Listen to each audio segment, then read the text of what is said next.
কান্নাকাটি খুশি সব কিছুর একটা মিক্সড অনুভূতি। তো সব কিছুর মাঝে না আর হয় না। তো যাই হোক, এখানে যখন মা শাঁখাপলাটা হাতে নিচ্ছে, ট্রাস্ট মি, আমার মানে বুক ফেটে এতটা কান্না আসছিল, তোমরা দেখতেই পাচ্ছ। এখানে মা, পিসি, কাকি সবাই আছে। মানে আমার মনে হচ্ছে মাকে বলি যে মা আমি যেতে চাই না, আমি থাকতেই চাই। ভয়েস ওভারটাও যখন আমি দিচ্ছি আমার চোখগুলো জল জল।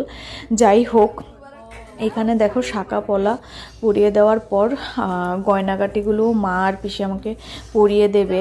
আর আমি মানে তোমাদেরকে বলে বোঝাতে পারবো না কি যে একটা অনুভূতি হচ্ছে। আর ওই যে দেখছো পাশে গোলাপি রঙের শাড়ি, ও হলো আমার দিদি। আর কাকিও দেখো আমাকে আশীর্বাদ করছে, বরণ করে নিচ্ছে। তো একে একে সবাই আমাকে বরণ করে নিচ্ছে। আর আমি মানে আমার ভেতর দিয়ে যেন একটা অন্যরকম, মানে অন্যরকম যেন একটা